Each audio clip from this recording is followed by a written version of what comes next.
C'est un immense plaisir ce soir de nous retrouver donc dans la cité de Bafoudy pour un échange avec vous, mais aussi je pense que ce serait un message porté à tout le Burkina Faso. Nous sommes là ici particulièrement pour un événement symbolique qui est la pose de la première pierre d'un centre hospitalier, mais aussi et surtout pour prendre la température et les réalités de la région du Sud-Ouest. Il faut dire que nous avons voulu venir un peu plus tôt, mais les circonstances ne l'ont pas permis. Cette fois-ci encore, les ennemis de la nation ont voulu nous endeuiller au point peut-être de ne pas permettre ces rendez-vous. Ce qui a été le cas le week-end dernier d'une attaque d'envergure sans précédent que nous avons vécue au niveau de Djibo. Heureusement, la combativité des hommes qui y étaient et aussi les décisions importantes qui ont pu être prises a permis de mettre l'ennemi en déroute et nous permettre d'être là ici ce soir. Nous rendons hommage donc à tous ces combattants et c'est pour vous dire combien la lutte est rude et combien la bataille sera longue. Ceux-là qui nous combattent, ils nous empêchent de vivre. Ils ne veulent pas que nous vivons. Mais nous sommes là pour donner vie au Burkina Faso. C'est pourquoi ils tenteront toujours, de 1000 manières, mais aucunement ils ne pourront faire fléchir le Burkina. Soyez-en fiers. Ici, nous nous rendons compte de la résilience du peuple donc, du Sud-Ouest. Il faut le dire, sur 28 départements, seul Djigoué, que d'ailleurs nous allons accompagner bientôt, va rejoindre.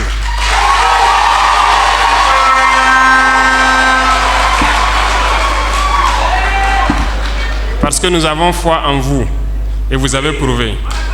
Vous avez prouvé que vous n'avez pas peur de l'adversité. Vous affrontez l'adversité. Vous avez prouvé votre résilience et il est de notre devoir de vous accompagner. Et c'est ce pourquoi nous allons commencer par peut-être cet hôpital, mais beaucoup d'autres choses sont à venir.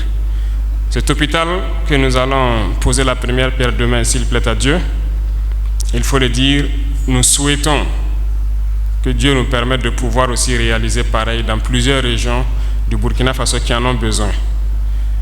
Aujourd'hui, avec l'épidémie de la dengue, nous nous rendons compte que notre système sanitaire n'est pas à la hauteur. Que Dieu nous garde d'autres épidémies, mais il faut qu'on se prépare nous aussi. Parce que comme je le dis, le Burkina Faso est béni. Et je dirais que le Sud-Ouest ici, c'est plus qu'une bénédiction. En venant, nous avons tenu à venir par la route pour d'abord voir beaucoup de réalités. Et on a vu plus que ce qu'on voulait voir. La pluviométrie au Sud-Ouest est généralement au-delà de 1000 mm dans l'année. L'ensoleillement est plus de 12 heures dans la journée, sur toute l'année. Je pense que vous avez un vent moyen d'autour de 8 km/h. Donc, toutes les conditions sont réunies ici pour l'agriculture. La terre est fertile. Nous faisons la guerre, certes, mais le volet économique, on va en parler aussi.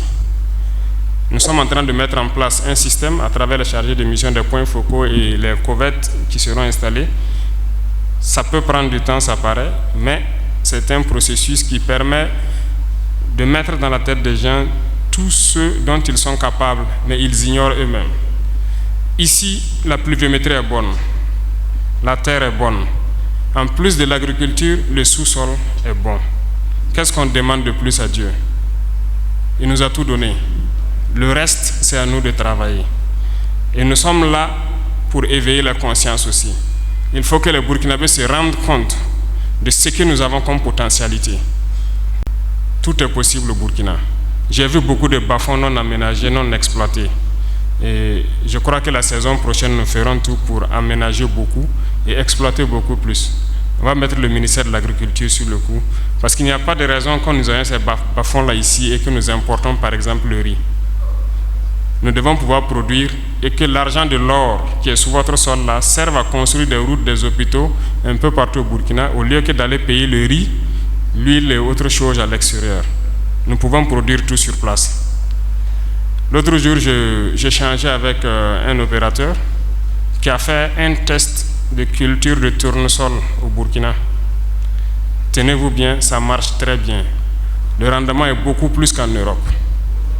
Pourtant, on nous avait fait croire que ce sont des choses qui ne marchent pas ici.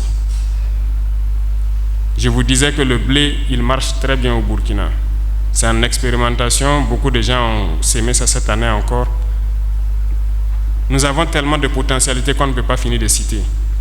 Donc, je souhaite que chacun revienne à quelque chose de très important.